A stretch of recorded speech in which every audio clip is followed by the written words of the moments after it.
let's say we were doing geoengineering because we wanted to make the weather a little bit better. There will be monsoon failures during that period. There will be huge hurricanes. The global studies indicate there will be some impact on precipitation patterns. Might involve large-scale regional agricultural disruption lasting a number of years. Potentially 2 billion people could have their food disrupted by such interventions. That the aerosols can, at least in these model simulations or indicated by these simulations, can offset most climate change in most places most of the time for both precipitation and runoff. But it's likely to cause some damage in some places.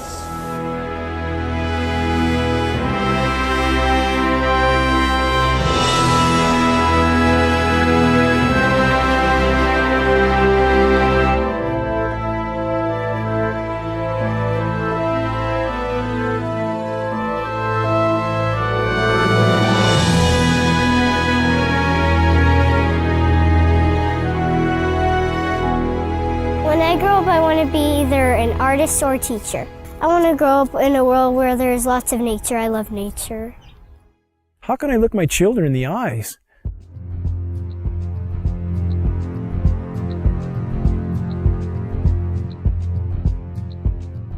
and not try to shed the light on this issue, knowing every breath they take is laden with these metals? I have been forced to conclude that there is no greater or no more immediate threat to anything that lives and breathes than the global geoengineering programs short of nuclear catastrophe.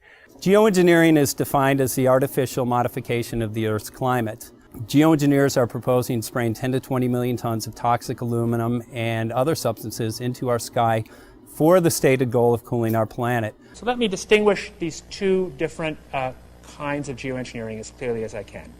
So the first one is we call solar radiation management, and that's the idea that you could put mostly reflective particles or other means to make the Earth whiter, effectively to increase the Earth's reflectivity, reducing the amount of heat that's absorbed by the sun, and therefore exerting some overall cooling tendency on the Earth.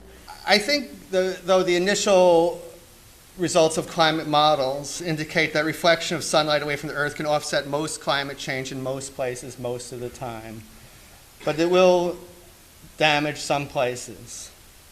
We've mostly thought about sulfur, and nevertheless, there might be some good reasons to think about aluminum. It turns out, first of all, there's been a lot of work on the environmental consequences of aluminum in the stratosphere. There's a bunch of papers going back to the 70s that look at the radiative and ozone-destroying properties of aluminum in the stratosphere, and those make you think it might be useful. Do this in just a jet in a very simple way. Make high-quality aluminum particles just by spraying aluminum vapor out, which oxidizes. So it's certainly, in principle, possible to do that. Since we released What in the World Are They Spraying, hundreds of people from around the world have began taking rain tests. What they're finding is what many are calling the chemtrail geoengineering footprint of aluminum, barium, and strontium. We're finding this well-thought footprint internationally, all over the world, wherever they take samples and get a chemical analysis of rain and snow water. This is quite common.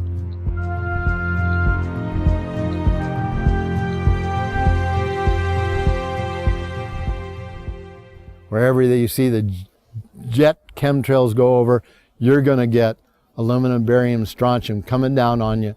Why would we not believe it's happening when what we see in the sky matches exactly the expressed goal of numerous geoengineering patents, about 160 or more? Why would we not believe this is happening when every element showing up in the rain tests are the primary elements named in those geoengineering patents? Why would we not believe this is happening when we have escalating levels in very short time frames, as short as 5 years? We see rain levels of aluminum, for example, escalating as much as 50,000%. California air quality studies do not show these metals migrating from China. And it's of recent origin, so this bombardment of heavy metals that's raining down on us is coming from somewhere. Why would we not believe geoengineering is occurring when the weather patterns are so altered here in exactly the manner stated by geoengineers and reports on the consequences for geoengineering, which are diminished rainfall, which are increased ozone destruction? We have a massive ozone hole in the northern hemisphere now. Should aluminum be in the soil in the rain? And yes, it should be in the soil. It's naturally there. Always was there. And should it be in the rain? Well, absolutely not. But the standard reply has been your samples are contaminated But since we are getting samples now that show 0 aluminum, and we're getting lots of barium and strontium and 0 aluminum, so that just proves that if there was dirt in our samples of some sort, dust blown up from the ground, we should get some aluminum in some detectable quantity. The primary ingredients in geoengineering are specifically the oxides of metals, including aluminum oxide.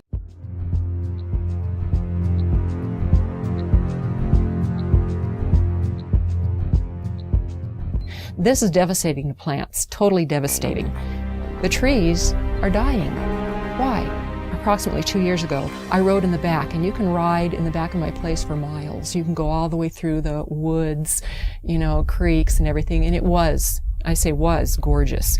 And the day before yesterday, I took a ride, and I rode in the back, and what I found was total devastation. As I pointed out before, Michael, we're seeing, as in this example here, very hardy native plants completely flash out dead. That looks like it's been hit with some kind of a chemical. And we've only seen this in the last couple of years. And there's another one there, back over there. We're seeing mature madrone trees, which are 70, 80 feet high, flash out dead, just like this. USDA refuses to investigate it. The pH typically around here should be about 5.6. Well, since the contrailing got heavy, I watched the pH here in these forests, well, go up, I guess would be the word. From 5.6, it went about 20 times more alkaline. Very big red flag of fallout from these materials are pH changes to the forest floor. We have very extensive studies from the U.S. Department of Agriculture on the soils in our region, and those soils have changed in 5 to 6 years. The pHs have changed in this area as much as 10 to 12 times toward alkaline in 5 to 6 years. I've personally been in the forest testing with USDA soil scientists who just scratch their heads and seem to have no explanation for incredibly profound changes in pH, which is affecting the ecosystem here tremendously. Aluminum buffer action, aluminum hydroxide is what we think it is, plus the barium carbonate, strontium titanate, strontium oxides, barium oxides, probably some aluminum oxides in there, that this has apparently driven our acid soils about 20 times more alkaline to about 6.8. There are simply too many dots here that connect. Our skies are almost never blue anymore. That is a named consequence of geoengineering. The amount of lost sunshine hitting the planet right now is beyond belief. If people look up the term global dimming, they will see that fully 20% of the sun's rays that reached the planet several decades ago are no longer reaching the planet. I mean, that's a profound change that few people even know is occurring. And you have very visible occurrences in the sky from the aircraft, a very visible sun-blocking, expanding, dingy trails that are exactly what geoengineering patents describe. Heavy aluminum, I'm talking like in the 40s and 50s up to 3, 4, 5,000. That's still common. Barium, strontium to somewhere 40 or 50 to, again, about 2,000 or 3,000. Same for both barium and strontium. Where is this mountain of metal coming from? Why is asthma, ADD, Alzheimer's, autism, all elements related in many studies to aluminum or particulate inhalation? Why are these ailments going off the charts with no apparent explanation? Why has respiratory mortality in the continental United States gone from 8th on the list to 3rd in 6 years? And no one seems to ask any questions. Why every other person has asthma now? Why every other commercial on TV is an allergy medication? And again, when David Keith, the world's most recognized geoengineer, was asked on the record, had there been any studies done as to the consequences of dumping 20 million tons of aluminum in the atmosphere, his answer was patently no. While geoengineers claim that their models are to cool the planet, a number of studies now are arising that indicate, yes, temporarily there will be regionally cooling as these particulates reflect the sun. However, they actually at night act as a blanket and will warm the planet. So the question now remains, why in the world are they spraying? One of the things that geoengineering is about when you're environmentally doing something with the atmosphere is that you can be engaged in weather modification. Historically, weather modification in the United States began to be looked upon in the 1940s as something that people would want to do.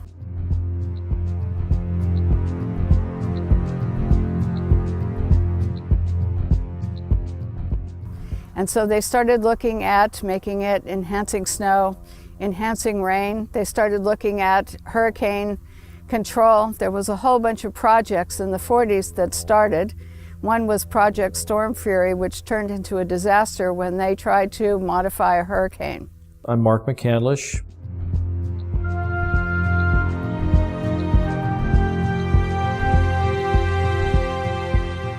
And for the better part of 30 years, I worked in the aerospace and defense industry.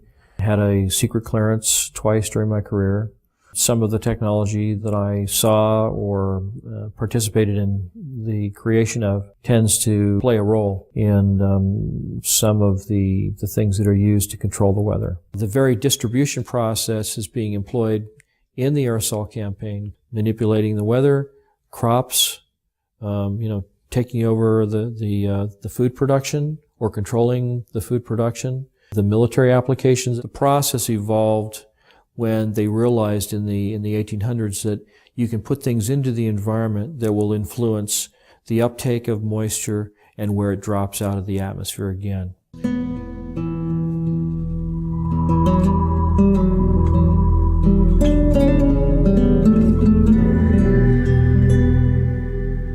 name is Scott Stevens.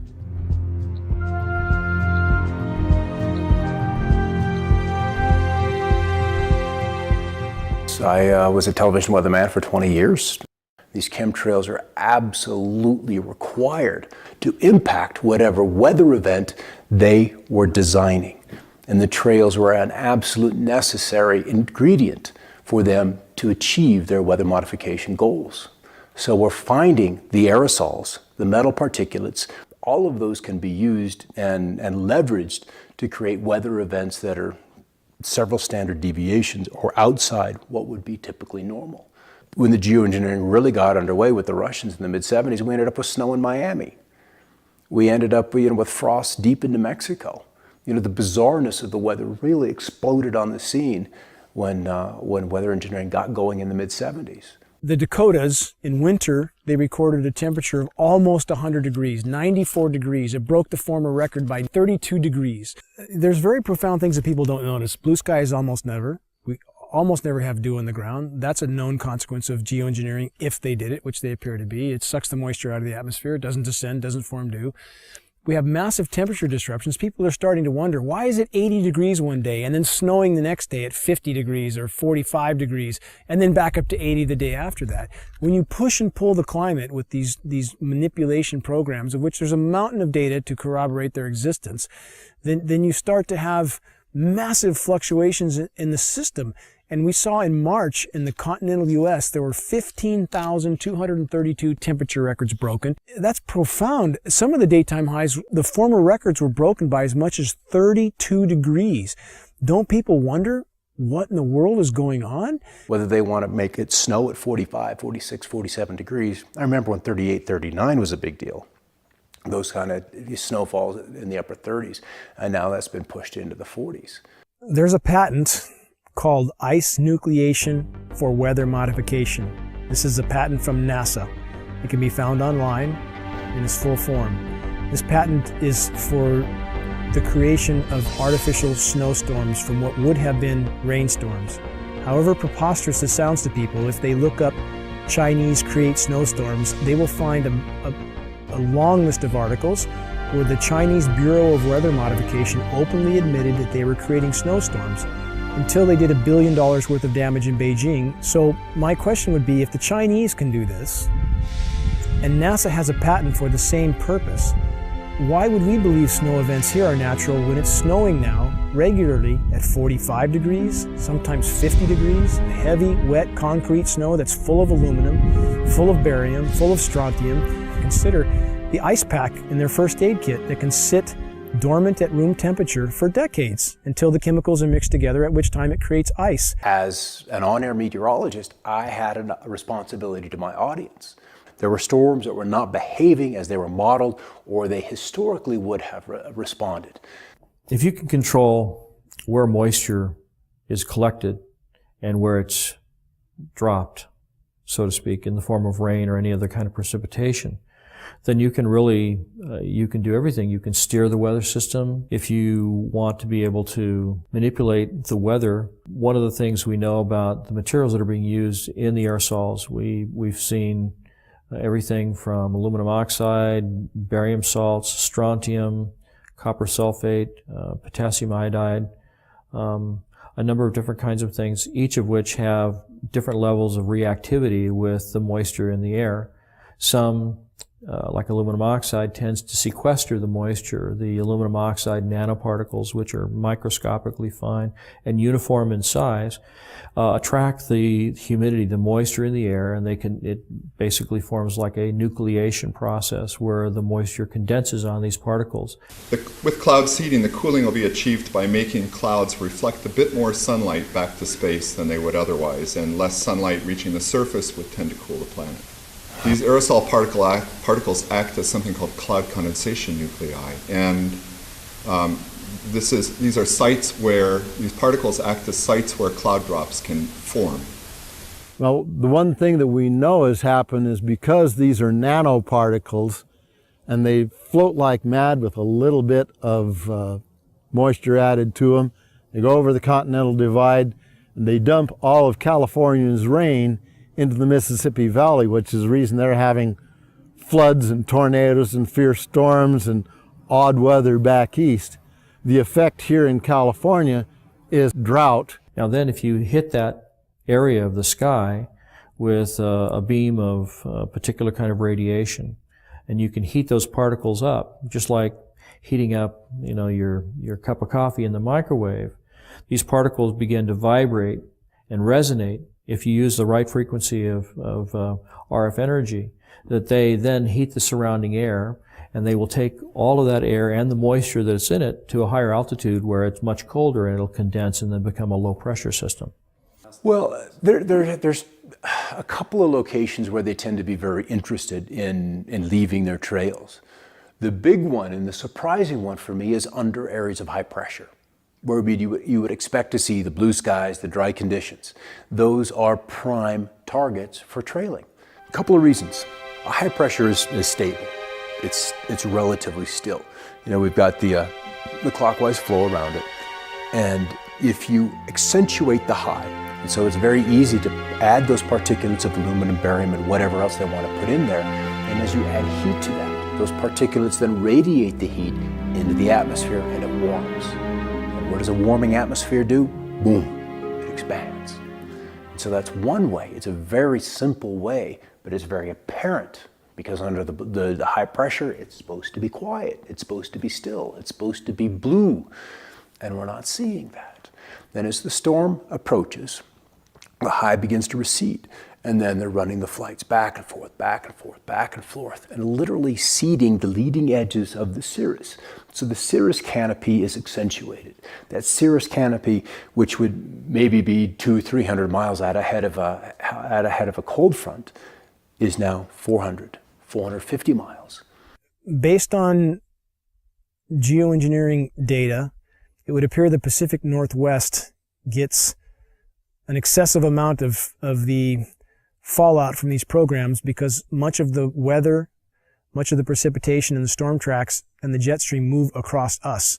So as stated by globally recognized geoengineers like David Keith, that's the type of area they would want to seed these particulates as incoming fronts start to cover landfall. And that's exactly what we see here. When there's any kind of incoming front, we see jets everywhere. The global studies indicate there will be some impact on precipitation patterns, and obviously there's a lot more opportunity for work in that area.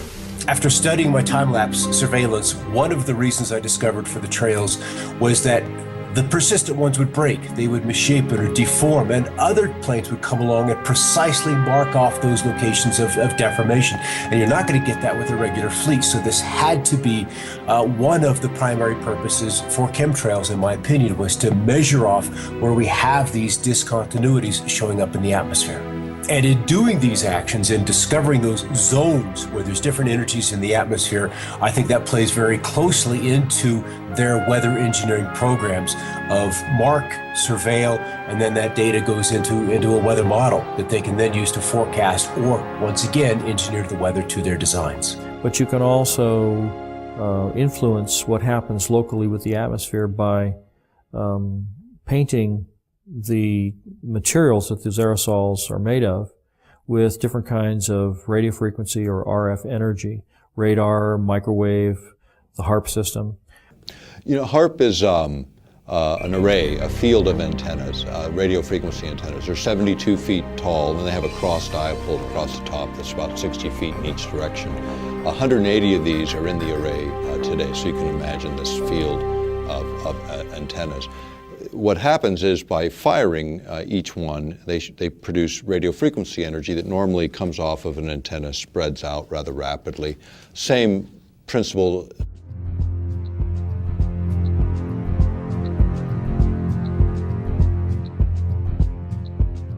Principles in physics would be like a flashlight shining on a wall. You know, you start with a narrow beam, and by the time you hit the wall, you've got a wide beam. The idea with HARP is to get it to focus or concentrate that radio frequency energy so it doesn't spread out, so you can hold it tighter together and then manipulate it in very specific ways. Weather control is a broad topic, so there's lots of ways to control and manipulate weather. HARP is one of them, because you also have private sector companies getting into this business of weather modification.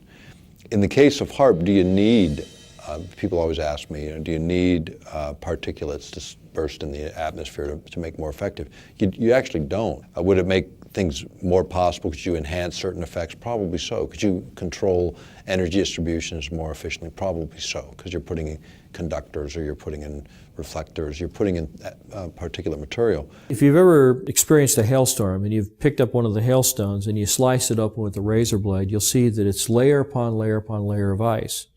Now, hail is usually formed where you have a low pressure system where there's a tremendous updraft of air. When the air gets warmed up by the sunlight ahead of the storm, the air rises, it takes the moisture that's in the air up to a higher altitude where it's much colder. The moisture begins to condense into water droplets, but the updraft is so powerful that the water is carried to extreme altitudes where it freezes.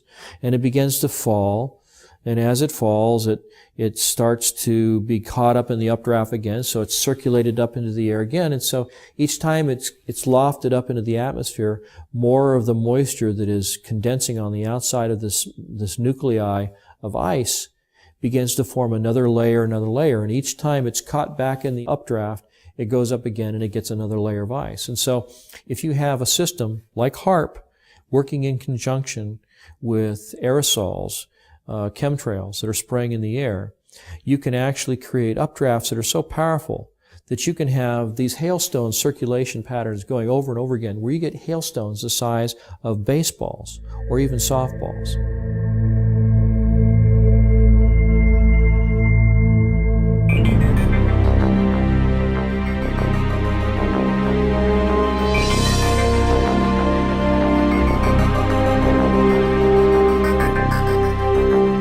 Weather has always been a strategic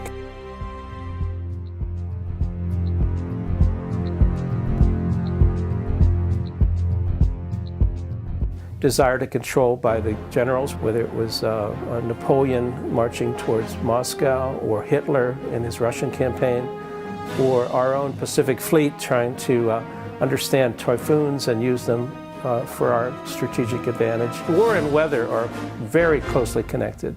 And they've been connected ever since about 1812 or so, maybe earlier than that. Hannibal had to face the snows in the Alps. And so there's a long history of weather and warfare interactions.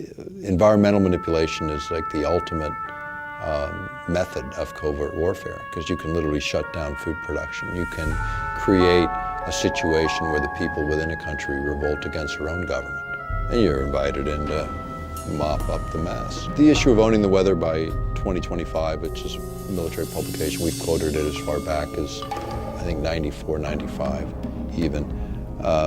But you go back to these earlier reports and you look at sort of what was the objective, and the objective is exactly that: control the battlefield environment. Environmental factors give you an absolute advantage. If you can weaken your adversary before you have to fire the first bullet, maybe you even win the war. Whether it's incredibly historic sandstorms when we're invading Iraq, or you want to drought out or flood out a dictator that you're not happy with, or obscure a beach when there's a landing, or if you just want to make money on the futures market. Owning the weather by 2025, using the weather as a force multiplier. And this kind of goes back to what I was saying before about if you can control where a weather system goes and how much or how severe the weather system is, then you can do other things like you may have heard more recently that many of the aircraft that we've been developing are what they call all-weather capable, which means that they can fly in any kind of weather. They can shoot and target the enemy under really nasty weather circumstances.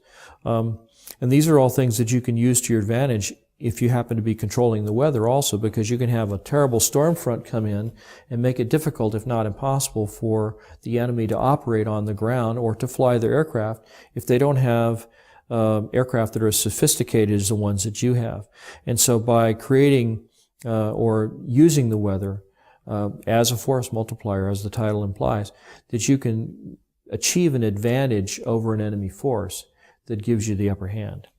One of the ideals of the Air Force is to have this all-weather Air Force, or to have their pilots coming back safely and using the weather as a salient against the enemy and clearing out their own airports from, say, from ice fogs or from bad weather.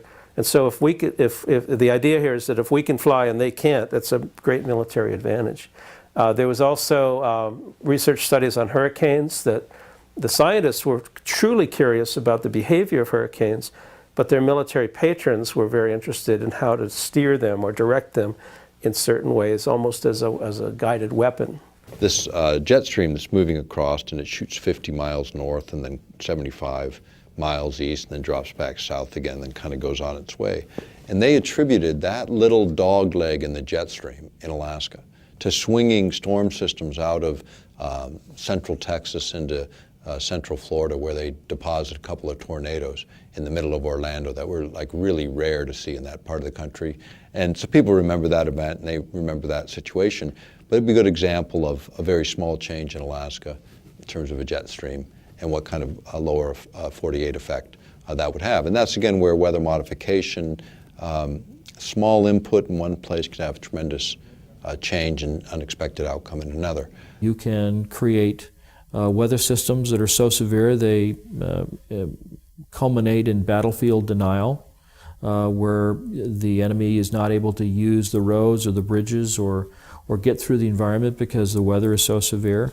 And you can use the weather to destroy his crops, deny him a food source, destabilize his population because people get hungry. When they're hungry, they get angry and nasty and they don't like what's happening. So there's lots of different things that you can do with the materials. It's all how you use them in the environment, how you apply it. One of the biggest concerns of early cloud seeding, weather control activities by the General Electric Corporation came from their lawyers, who thought that the corporation was totally vulnerable to lawsuits, because if they started to make fair or foul weather, the people down below in Massachusetts or downwind of Schenectady could institute massive lawsuits that could put GE out of business. So the first response to weather control from their in-house lawyers was to shut it down, was to give the project to the military and ask them to do it, with the GE lawyers only being the consultants on the project. So they were allowed to suggest and design certain activities, but they weren't allowed to touch anything or throw anything out of the plane.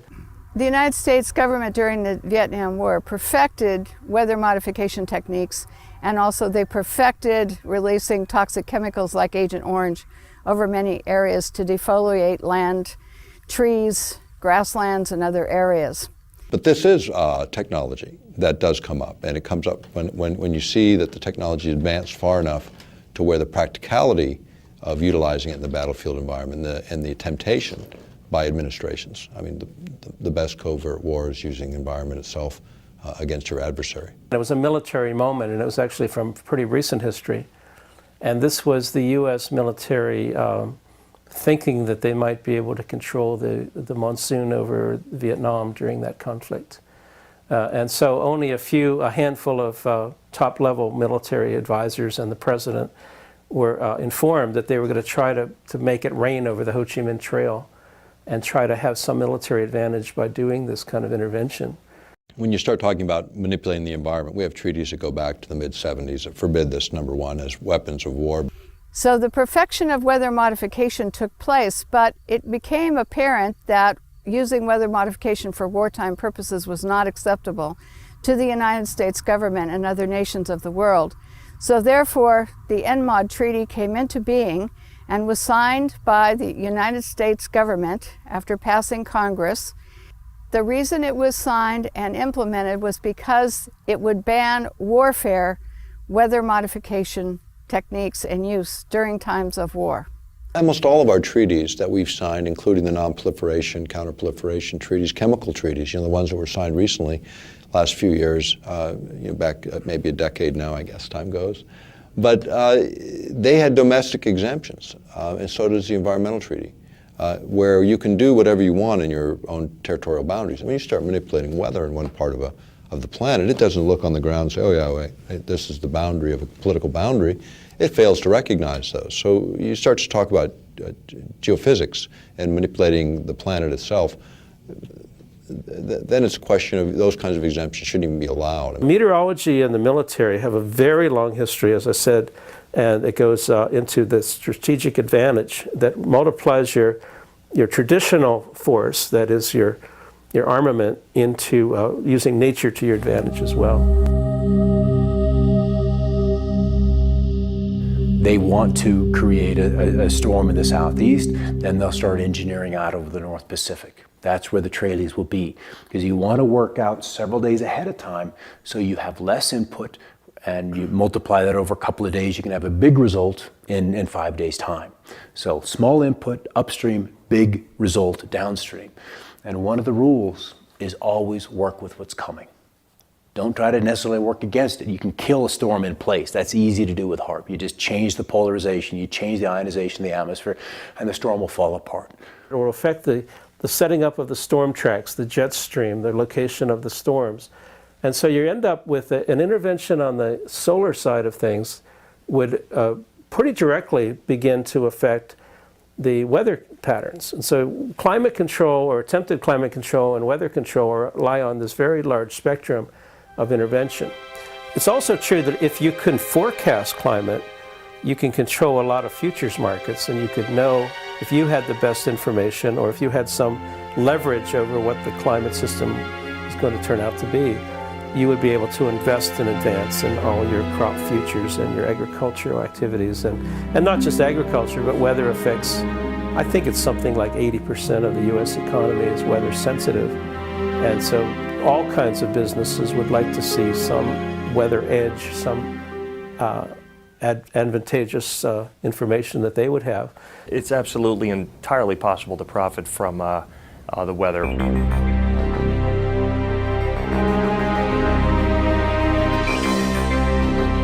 My name is Michael Agney. I'm an independent trader.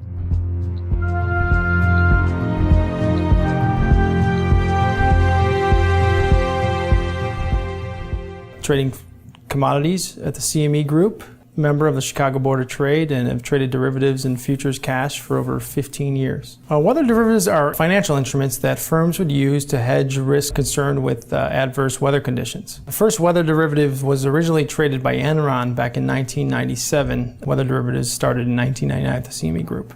Big utilities, reinsurers to hedge against hurricanes or tornadoes or flooding, some sort of catastrophe, hedging against a cooler summer or a warmer winter. Let's just say I was insuring a product for $5 million, no matter what it was. Let's say if I was a utility company, a farmer, whatever it was. Let's say I had $5 million worth of crop, but I can do derivatives that are worth double that amount, and I can control the effects to where I collect on the insurance that's worth $10 million as opposed to selling the crop for $5 million. Yes, I could definitely profit from that. 2010, 2011, Southern Illinois, Missouri, those we had a high peak of tornadoes and those types of adverse weather conditions definitely raised the price of commodities as well as drove the volatility, which also raises the price of commodities. You're going to make more money if a crop fails. You're creating insurance that's over the price of what your crop is worth, let's say. So if you can control the weather, you control how these products grow. And if you had an insight to how these products were actually seeded and what products you use to actually grow those items, corn, soybeans, and you can control that market, it's unlimited profit potential if you can control the weather. If you want to send, cold into the Midwest, you buy up pipeline capacity, you buy up options on heating and cooling degree days, you buy derivatives off of rainfall. There are mechanisms that you can make hundreds of billions of dollars annually and defray a huge chunk of the cost of this just on the Chicago Mercantile Exchange, playing with derivatives in the weather market. Weather derivatives are basically, you're betting that there's going to be a weather disaster, and you're betting that it's going to occur within a particular time frame in a particular location, and then, the money that you put up basically is like a bet. It's like a wager, saying that this incident's going to happen here, and then when it does happen, there's a big payoff. And that big payoff is something that motivates people to continue to participate in this kind of thing and maybe even feed the very process that's causing the bad weather to happen. Particularly if there's a connection between the people that are seeding the clouds and the people that are making investments. This is a new opportunity. It's a new tool for investors.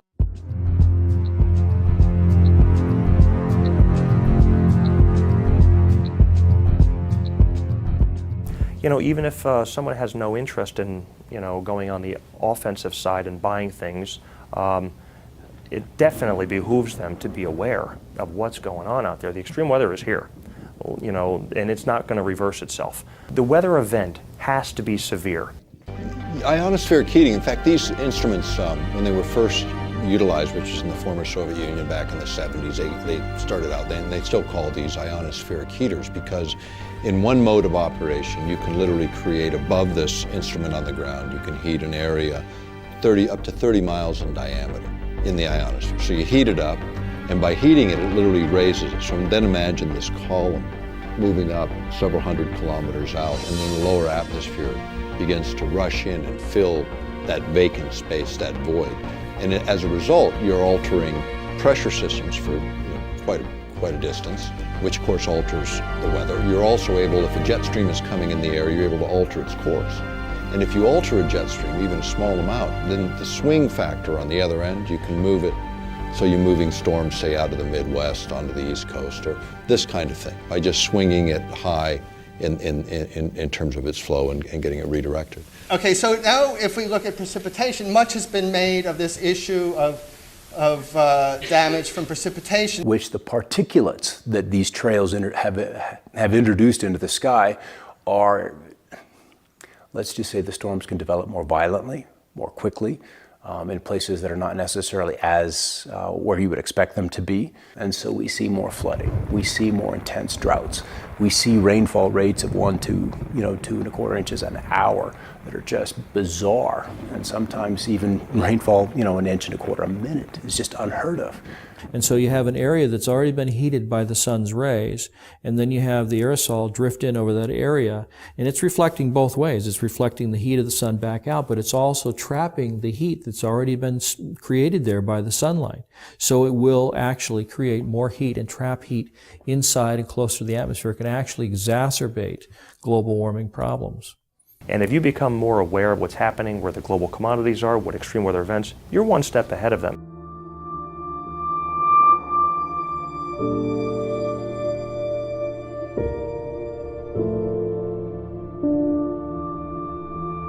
The nature of the risk and our ability to respond to the risk is much greater in the case of the scenario that might involve large-scale regional agricultural disruption lasting a number of years. So the agenda was drought. The agenda was to kill the storm, at least in that one particular spot. You see a tremendous and significant loss of property and crop production. Many times this will cause farms to go out of business.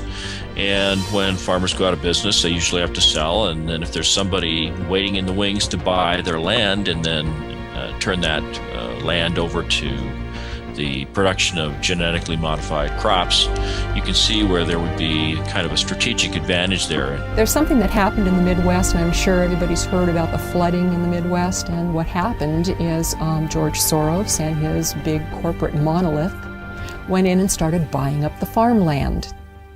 So not only is it creating all these stresses, it appears to be a corporate land grab. In other words, when the farmers, the small farmers, go out of business, they're wiped out through these droughts and everything, then the big guys come in, buy up the land. And if you think of Western history, there's a lot of it concerning water rights and even water wars. And so they were shooting about access to water to water your livestock. And now people are thinking, or at least the people who are involved in weather control sometimes think about the river of moisture above our heads. And geez, if we could just tap that. But that too is a water right that would involve access to people that felt that maybe they had prior rights over it. You're reducing the food security of people through deploying these kinds of approaches that Potentially 2 billion people could have their food disrupted by such interventions.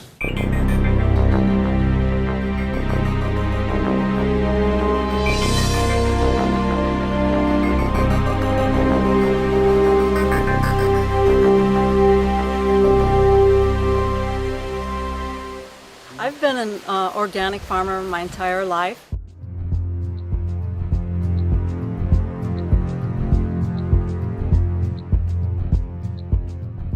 And I've been, in the last 8 years, been certified organic.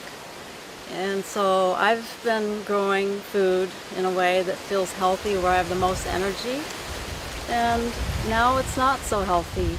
I want to pass a really nice, healthy soil, rich soil, earth on to the children and have it be fertile. My name is Joel Gil Coca. I've been farming in this land for about 5 years.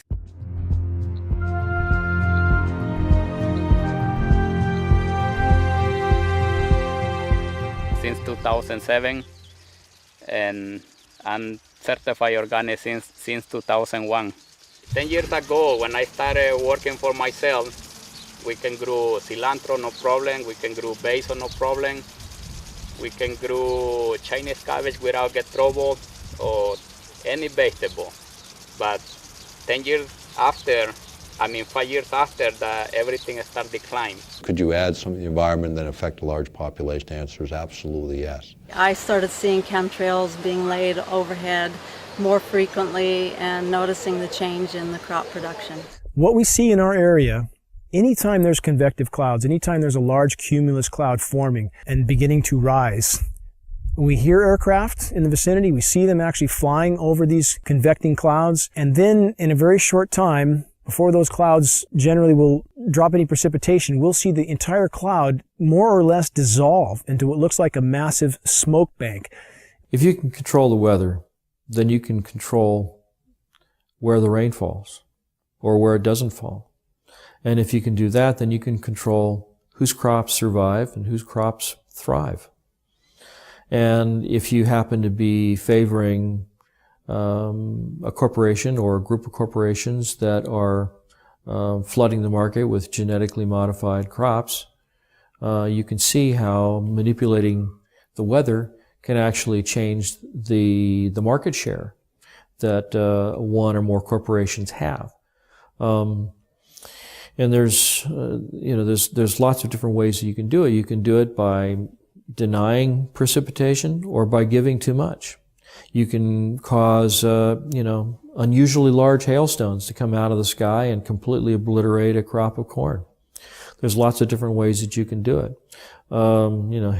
Tornadoes rip up an entire town, like Joplin, Missouri, I think it was.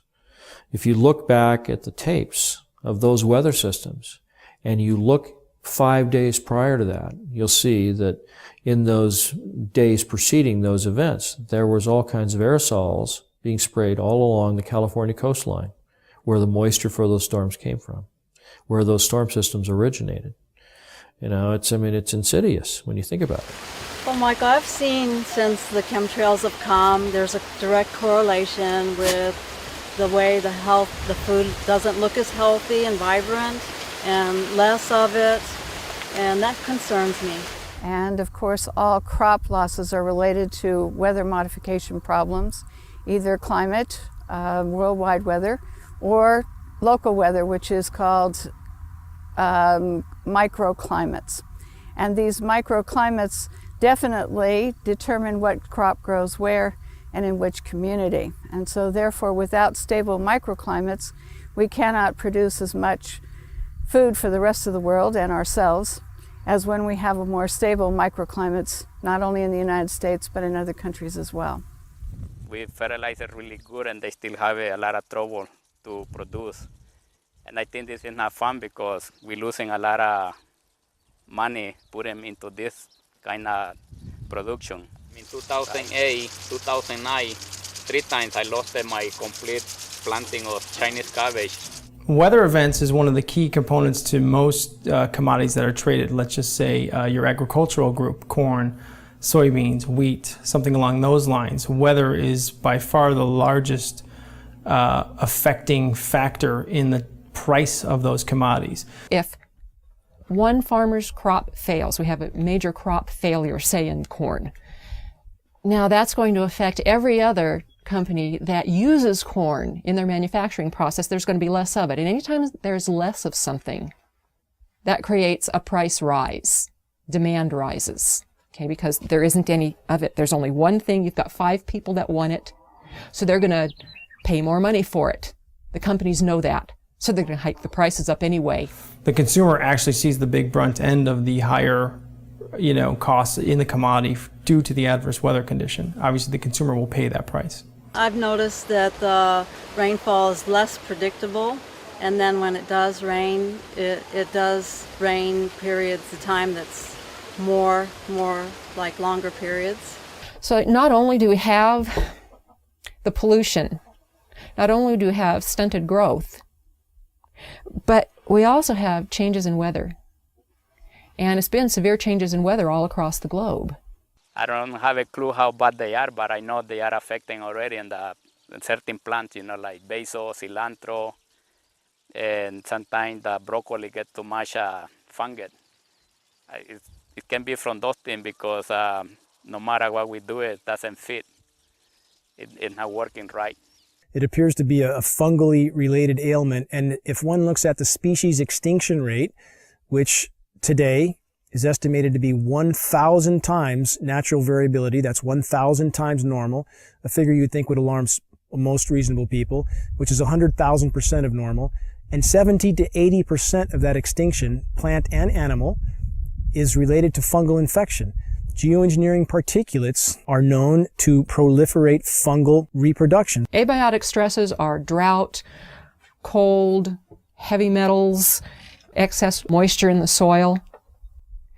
And Monsanto has a patent that actually addresses all of those abiotic stresses. And the plants that it addresses is everything from apples to zucchini. 2011 was one of the worst years for things that create abiotic stress. They had 12 worldwide severe weather problems. This destroyed a good portion of the food supply. Now I'm having a hard time growing cherry tomatoes outside under these conditions, and I've turned to having to build a greenhouse where I'm now growing large tomatoes, heirlooms, and they are producing really nice big tomatoes. I see that the tomatoes that I planted now are really healthy and the ones outside are dying. The Midwest grows 40% of the world's corn, and it does have a tendency to flood. So we can expect more and more flooding. According to the statistics, the EPA statistics say that there's going to be more and more flooding. Monsanto is one of the world's largest chemical companies.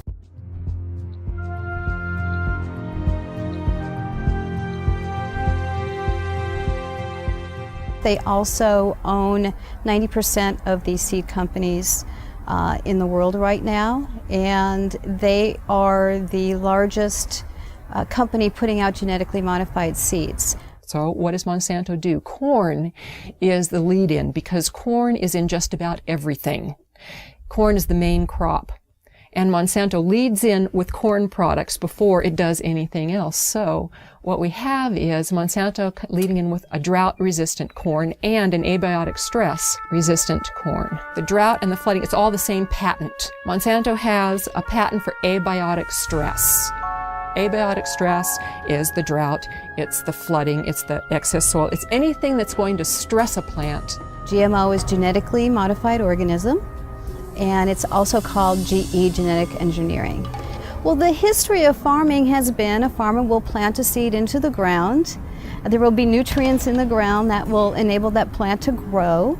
And then at the end of the growing season, they will take some of the seeds and they will save them for next year, and they'll grow their next crop. But what is going on with the genetically modified seeds is they're what's called terminator seeds. A terminator seed will not produce other seeds.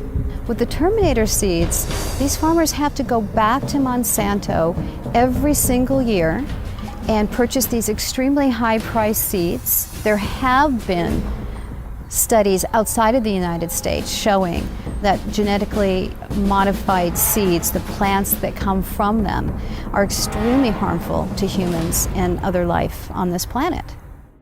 When I started farming, I produced 100% my crops, but in the last 4 years, I've been declined to 50-75% if I talk into lettuce crop, because I've been lost everything. And that's why I start moving all different crops so I can cover the loss. Well, my food production has declined at least by 60% in the last, 10 years. I've noticed banana stalks are smaller, and certainly the tomatoes, I'm hardly getting any. I used to get bushels of tomatoes, and now I can barely get a bowl. My concern, it can be, it's possible if we're going to run out of business if they continue doing that. They really need to stop it doing. That's all I believe, because we cannot change the system, the mother nature. We have to keep going the way it is. It's not possible. On the other hand, heat stress is going to be one of the things, or thought to be one of the things, that might limit production of crops throughout the tropics. And so there are some questions of trade-offs of, if you think you're going to benefit many people and harm some people, how do you deal with this issue of equity, and what are the options for dealing with that? A really interesting thing that I found is that the EPA has concluded that incidents of heat stress, drought, flooding, cold, any type of abiotic stress is on the increase. And loss due to that is going to double by 2030. Then you put yourself up as the solution. So when all of this weather comes and wipes you out, or you have a drought problem, drought, we've got the seed for you. Here's our drought-tolerant corn just for you, and it'll solve your problems. Oh, by the way, you have to sign this agreement, this 40-page agreement, so that when you go ahead and plant these seeds, you now belong to Monsanto. The weather disasters seem to be directly correlated to an increase in Monsanto's sales. So there will be the have and the have-nots. And one of the things that's being discussed under global geoengineering is which countries will be the haves and which countries will be the have-nots when that type of climate remediation is undertaken by many people at a certain level, mostly private corporations funded by the U.S. government, they are hoping. The fact that it's cheap isn't necessarily a good thing at all, as I'll come to in a second. The fact that it's cheap is part of the hard problem of governance. The fact that it's cheap means any small state or even conceivably individuals could do this, and that is a very dangerous thing. There's only probably under $10 million per year, and maybe far less than that, being spent on geoengineering research. It's a mix of a handful of government grants and some private money, including support from Bill Gates Bill Gates invests in geoengineering. Geoengineering destroys crops. Monsanto supplies the seeds to replace those crops. Bill Gates invests in Monsanto. So Bill Gates makes a ton of money. Monsanto makes a ton of money. And the small farmer gets squashed. Corn prices go higher because of a severe drought in this country. Where 41% of the country, or the world's supply of corn comes from. So corn prices are higher, the farmer has more money, so what does he do?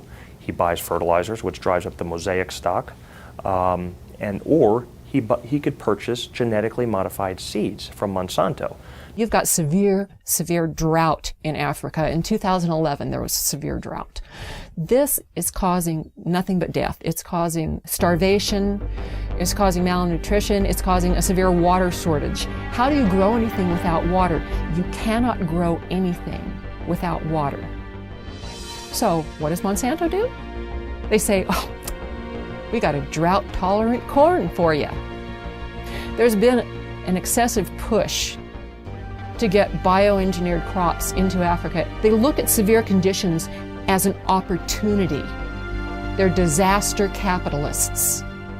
Okay, so here you have farmers, and they've got flooding, they've got droughts, they've got everything that totally wipes them out. So what happens? Okay, if they plant it early enough in the year, they can go ahead and try and plant again. So buy more seed.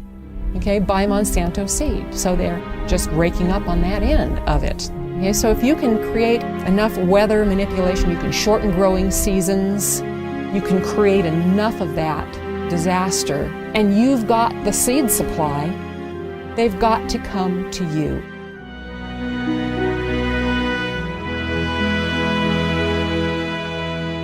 Geoengineers have stated on the record that if global geoengineering was started, it could cause droughts in Asia and Africa. And they state that to the American public for probably obvious reasons. Why would they tell the American public that it could also cause droughts here? Why wouldn't it cause droughts here? There's nothing special about America and the geography here that would not have the same effect as Asia and Africa. If the atmosphere is filled with particulates, those particulates diminish and disperse rainfall. Period. There's too many condensation nuclei, so the water droplets do not combine and fall as rain. They simply adhere to those tiny particles and migrate further, and that's exactly what we see. One of the suggestions about geoengineering has been that we genetically modify trees and plants. We genetically modify crops to be aluminum resistant, and this is ongoing at this time. And part of the geoengineering scheme is to say we're going to put all these chemicals and particles into our atmosphere, which is going to cause air pollution, water pollution, changes in soil pH, and could disrupt agriculture crop production to a great degree. So therefore, instead of saying that maybe this isn't a good idea that we pollute our air, water, and soils with the chemicals we're going to put into the atmosphere, which do come back down, there's a scheme abounding, which is happening right now, to modify some crops so that they are aluminum resistant to the types of chemicals and particles they're going to put into the atmosphere. It's just going to get worse until the point where we're not going to be able to grow anything at all unless it's a Monsanto genetically modified, abiotic stress resistant seed. The chemical companies and the and Monsanto and all of these companies are working together to make us totally dependent on their products for growing corn or growing any kind of agricultural product or trees, whatever. We're going to corporatize not only where the rainfall goes and who gets it through geoengineering and weather modification schemes, but we're also going to say that these are going to be the only crops that are going to grow in areas where we're putting in toxic chemicals that are coming down and altering the soils. One of the most basic things about human society is that we need food and water. And these are two of the things that are most severely dependent upon good weather. Rain at the right time of the year, sunshine so crops can grow, not enough sunshine and they don't grow, too much water, the plants die, not enough water, the plants die. All of this goes back to the amount of food that's available. So if you starve people, they will be vulnerable. They will be much easier to manipulate and forced to do whatever a government wants them to do. So if you control how much food there is or its availability through things like the weather or using the weather as a strategic tool militarily, you can, dramatically influence what's going on in a country. And by doing that over and over again, sequentially through a region, it's possible that you can change the political spectrum over an entire region by doing this over and over again. Maybe even, do it over a much wider region, create so much instability that you're able to, come in and say, oh, we have these wonderful fast-growing crops, genetically modified, and this, you'll have something to eat in less than 3 weeks, and I imagine that, if you can control the food supply, that you can then consolidate the financial and the political interests of a country. Could predicting the weather enable a group or specific entity to profit from that knowledge of knowing what type of weather or weather pattern will be? Absolutely. That's what all commodities are driven by. They're driven by predicting the weather, how the weather will be in a certain location, and that directly is correlated to the price of that commodity. Absolutely. There's no doubt.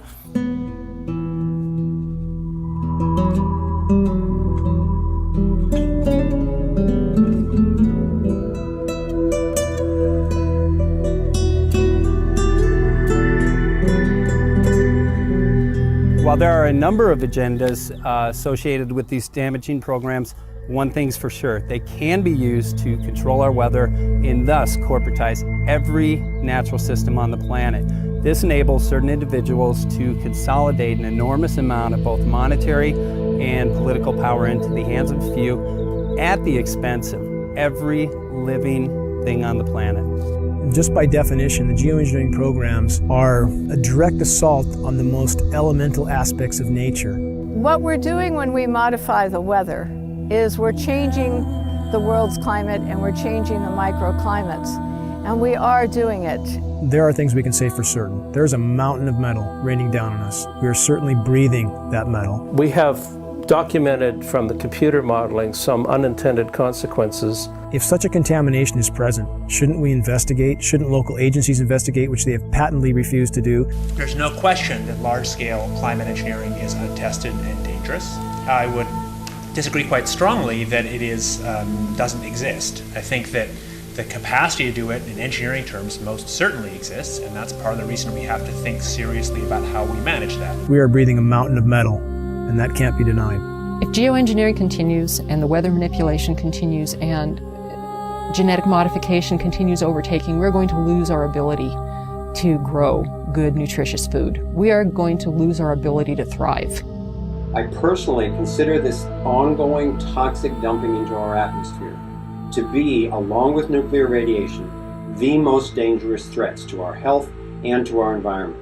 We've seen UV scales go off the charts, which are a known consequence of geoengineering, ozone destruction. We've seen rainfall patterns disrupted in ways that meteorologists don't seem to be able to explain or predict. The challenge that all of these weathermen face, all of them, whether they're aware of it or not, sooner or later they will be aware of it.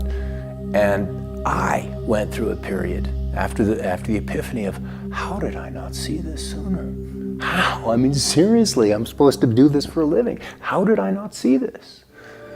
We seem to have lost our moral fiber and our ethical compass when we talk about that we all should live within an experiment that somebody else is conducting. If you knew or could predict the weather at any given time, in any given area, then you control the fate of mankind and what they pay for everything. Washington is not responsive to the average person. It's responsive to commercial interests who can spend millions on campaigns now without restriction, who literally drive the policy making in Washington, D.C. I guess I'm under the belief that you can't control the weather. I hope someday we could control the weather. Power becomes an addictive thing. We're taking what the Creator has created, usurping His authority, and bringing it under the authority of corporations. I'm worried that one person or one group would try to have that much leverage over the whole planet. I don't believe that anybody has the right to play God. especially when they're putting particles and chemicals into the atmosphere, which there's unintended and consequences that are known. We don't know it all. We cannot assume the role of creator without dire consequences. This is not a good idea, and this is not a reason to take and do a test. The atmosphere and the earth belong to all of us. It provides the food we eat, the air we breathe, the water we drink, and no one should have the right to own it. The biosphere is at risk from top to bottom. Though you have climate scientists calling for emergency geoengineering due to events like methane mass expulsion, which appears to be occurring in the Arctic.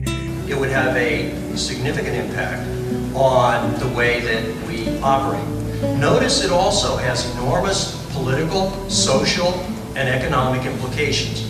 And so we don't want to have some giant planetary oops, I mean capital oops, in which you have a loss of life. It's much, much harder to actually figure out the environmental risks and effectiveness of these new methods than it is to cook them up. They're creating an artificial environment to replace the natural environment. Shredded ozone layer, global drought, toxified soils, poison populations.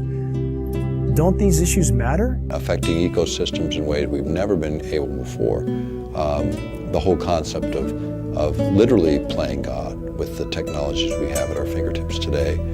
And however the climate changes, wouldn't we be better to let the planet react on its own instead of trying to play God? It doesn't have any benefits to society at all. It doesn't benefit the plant, it doesn't benefit the farmer, it doesn't benefit the environment. It's all about money, and weather is another form of commoditizing, a way the Central Command Group can commoditize another form of our life. At least the EPA has stated that there is going to be more weather, and they're attesting it to climate change. Well, I agree. It's changing. The weather's changing. Now, the real issue is it natural or is it man-made?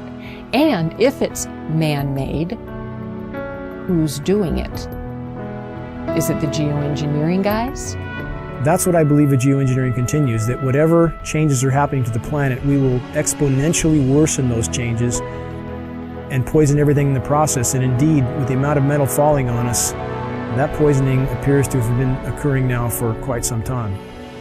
Why are you spraying that stuff in our sky? It's accumulating massive amounts of wealth in very few hands, and that's what they're trying to do in all aspects of these economies. The money's not worth it. This is my future. I encourage people to get involved in the projects they're interested in, whether it's this one or some other one. To thrive, we need to organize locally, nationally, and globally to expose and stop this practice immediately. Please quit free riding on our future. But do what you can do, and I think that's really the answer for all of this, is recognize that there's a network more powerful than the internet. It's a human race, and we are connected in a way that's quite powerful. The fact is, acting on what we know to be right and true, doing something about what we care about, that we can do. Please tell everyone you know about this. Bring this message to community meetings, demonstrations, and other public events. The work we're doing will provide cover for others to come out.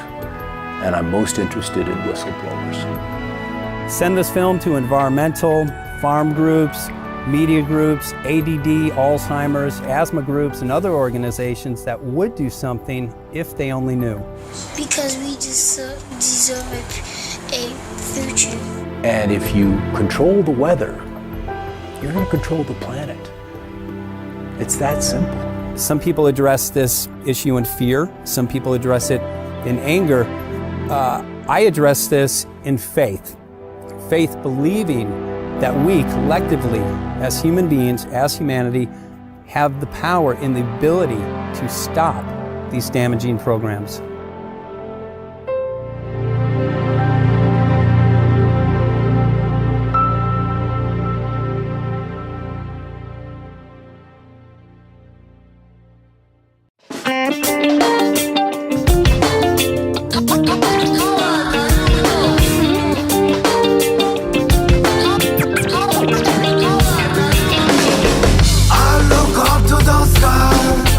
Can you tell me why?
us the truth, give us the truth. You know